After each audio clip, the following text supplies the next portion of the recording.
Craig Herrera joining us to talk about temperatures that'll be 10 to 20 degrees below average. And then you talk about a wind that creates a wind chill that's even colder, Craig.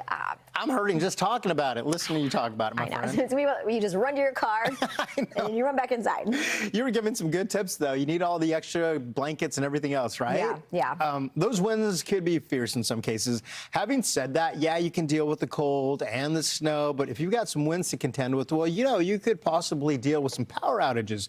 And this is bitter cold air, so making sure that you've got all of your blankets, everything that you need. Look at the temperatures this morning, into the 30s.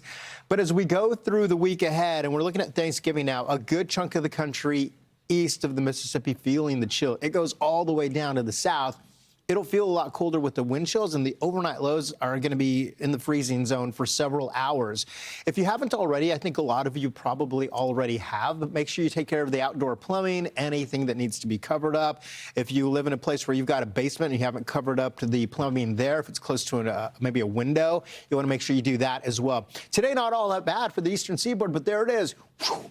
Big surge of cold Arctic air, heavy, dense cold air goes all the way down just to portions of Florida. So yes, even into places like Orlando, where people are going south for the winter, the snowbirds, feeling a little bit of a chill. That's how powerful this just piece of energy is. Look at Thursdays. These are not overnight lows, by the way. These are afternoon highs, forecasted highs into the 20s and 30s. So we talked about the overnight lows being below freezing for several hours. Well, guess what? The daytime comes around and you're still below freezing in some cases, especially for the northern tier into Friday. We're talking about some snow. Well, guess what? That snow's probably not going to go anywhere. You throw in some of the cold winds as well. If you've got snow and blowing winds, that's always going to be tough for driving and visibility. Look at this huge chunk of air coming all the way to the south, all the way up from the north. And when you are talking about this much air, it takes a while for it to mix out of here, right?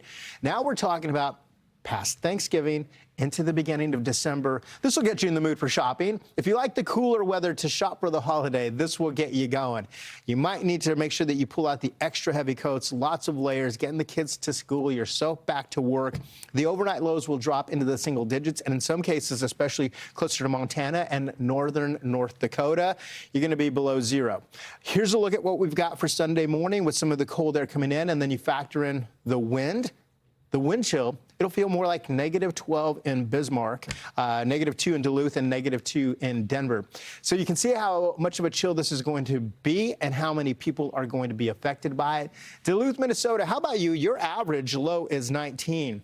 Look what happens Monday morning. You're at about 9. Remember, that's the air temperature. That's not just the wind, right? So it's the kind of wind that cuts through your skin. Anything that is exposed could be a concern. Making sure you cover up the face, the fingers, because we often forget about this. Marissa, it's that time where everything that is exposed, it just takes a little bit of time to cause maybe some frostbite in some cases. So you got to make sure you're taking care of yourself.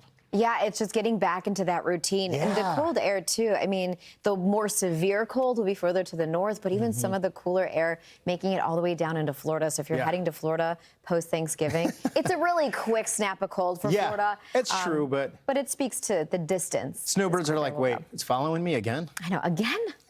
Second round. You thought you could hide. Right? But you could not. Craig, thank you. Good to see you, my friend.